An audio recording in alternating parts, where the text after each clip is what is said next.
ఈరోజు చికెన్ బిర్యానీ చేస్తున్నా.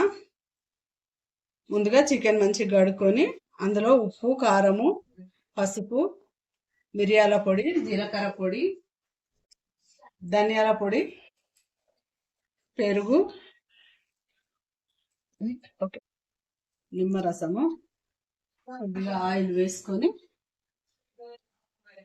ఇప్పుడు మంచిగా కలిపిస్తా. బిర్యానీకి పీసులు కొంచెం పెద్దగానే ఉండాలి, ఏ చిన్నగా కాకుండా. లెగ్ బిర్యానీ చాలా టేస్టీగా ఉంటుందండి. చికెన్ బిర్యానీ అంటే ఇష్టం నాకు. ఇలా మొత్తం మంచిగా కలుపుకొని 1 గంట సేపు పక్కకు పెట్టేసాం. మంచిగా కలిపేసిన. ఇప్పుడు ఇది 1 గంట సేపు పక్కకు పెట్టేసుకొని ఇప్పుడు మిగతా ప్రాసెస్లోకి పోదాము. దాన్ని కట్ చేసుకుంటే తొందరగా అవుతుంది. పుదీనా ఫ్రెష్ ఉంటే ఇట్లా వేసుకోవాలి, లేదంటే ఆకాకు ఏరుకోవాలి. ఇంకా ఫాస్ట్గా అయిపోయింది. కత్తెరతో కట్ చేస్తే పుదీనా ఎంత మంచిగా వచ్చింది చూడండి. ఫ్రెష్ ఉంటే ఇలాగే చేసుకోవాలి. కొద్దిగా నెయ్యి వేసుకొని ఆయిల్ పూసి ఆయిల్లో ఉల్లిగడ్డలు వేయించుకోవాలి.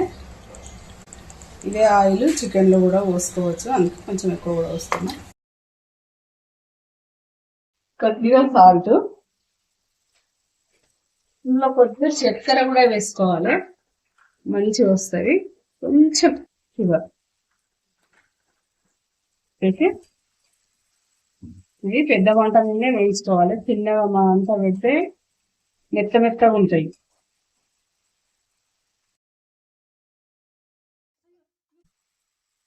ఎంత బాగా వచ్చినాయి కదండి. ఇవి రెడీ అయినాయి ఫ్రైడ్ ఆనియన్స్. ఇప్పుడు చికెన్ పొయ్యి మీద పెట్టేస్తున్నాం. ఏంటండి, పుదీనా వేగింది. ఈ ఇప్పుడు రైస్ కడిగేసుకున్నాం కదా, అందులోకి రైస్లోకి ఉప్పు వేసినాం కదా. ఇది బగారా పువ్వు, ఇది అనాస పువ్వు, నల్ల ఇలాచి, స్టార్ ఫ్లవరు, చెక్క, సాజీరా, లవంగాలు, ఇలాచి అన్నీ ఇందులో వేసేసి మనం రైస్ కుక్ చేసుకోవాలి. ఈ ఫ్రైడ్ ఆనియన్, పుదీనా, ఆయిల్ ఇందులో వేసేసుకుని ఇందులో కొద్దిగా వాటర్ పోసుకొని అందులో పోసేస్తాం. పోసేకి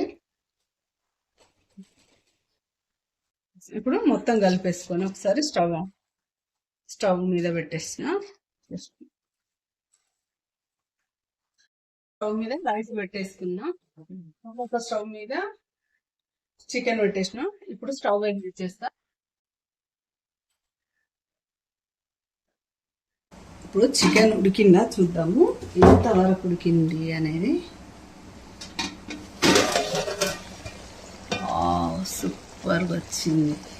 చికెన్ పీసులు ఎట్లా వస్తాయి చూడండి.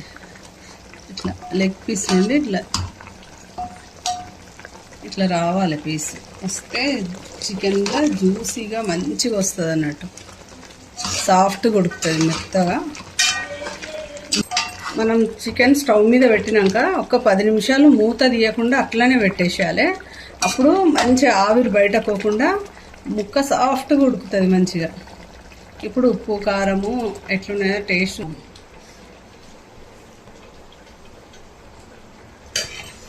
సరిపోయినవి, అన్నీ సరిపోయినవి, కరెక్ట్గా ఉన్నవి.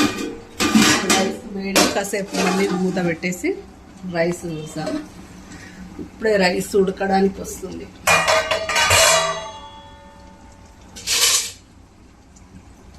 సరిగా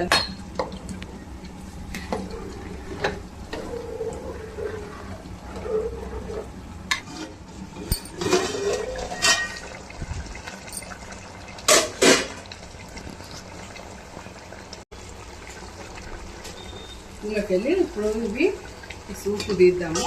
రైస్ మీద వేసుకోవచ్చు మనం పైనుండి.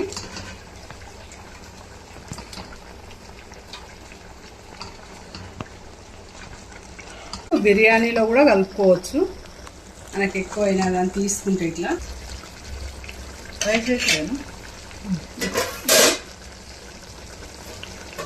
ఇంత అడుగు మాడకుండా ఇట్లా వేస్ట్ ఒక పెంక పెట్టేసి, ఆ పెంక మీద ఏం చేసుకోరాదు చపాతీ, ఆ పెంక మీద ఏం చపాతీలు అవి అట్లా ఏం చేసుకోరాదు, అందుకే అది వేస్ట్ అన్నట్టు. ఇప్పుడు చూసిండ్రా సూప్ తీసిన, ఇప్పుడు చికెన్లోకి వెళ్ళి తీసిన సూప్ అండి ఇది. ఈ సూపుని మనము పైనుండి కొద్దిగా వేస్తా, మిగతాది మనము కొంచెం స్పైసీగా తినాలంటే బిర్యానీలో కూడా కలుపుకొని తినొచ్చు. ఇది రైస్ 80% ఉడికిందండి. ఇప్పుడు మనం ఈ చికెన్లోకి వేసేసుకున్నాం.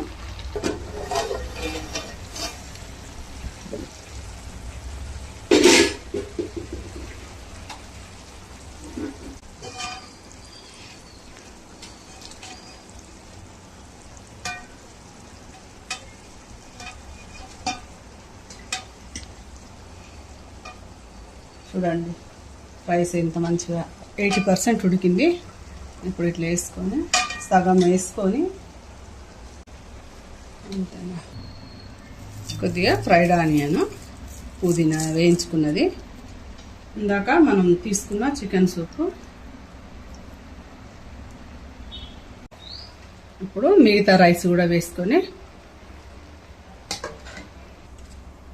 ఇప్పుడు మళ్ళీ కొద్దిగా చికెన్ సూప్ ఇది వేసుకొని పైన ఆయిల్ అంతా వేసేసి ఆనియన్స్ అన్నీ వేసుకోవాలి. దీనా కొత్తిమీర, మనం కొత్తిమీర కర్రీలో కూడా వేసుకోలేదు, అందుకే ఇక్కడ కొద్దిగా ఎక్కువ వేస్తున్నా.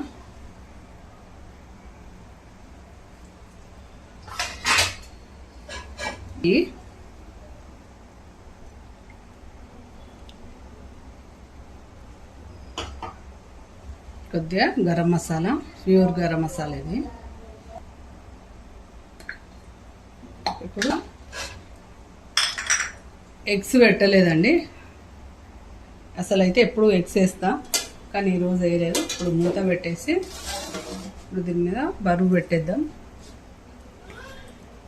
నేను ఎప్పుడైనా రోల్లే పెడతా, పెట్టేస్తా. ఒక 5 నిమిషాలు ఫుల్ మంట మీద ఉంచి తర్వాత మీడియం మంట మీద ఒక 10 నిమిషాలు ఉంచేస్తే chicken biryani, dum chicken biryani ready అయిపోతుందండి. ఓకే, ఇప్పుడు మనం స్టవ్ మీడియంగా పెట్టుకొని ఇప్పుడు ఇవి తీసి ఒకసారి రైస్ చూద్దాం.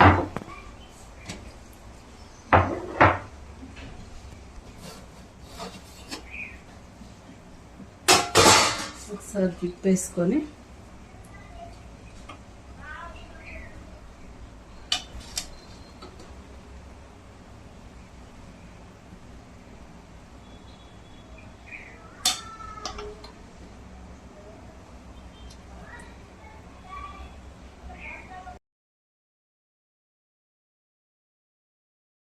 ఒక 5 మినిట్స్ చిన్న మంట మీద ఉంచేసి స్టవ్ ఆఫ్ చేస్తే బిర్యానీ రెడీ.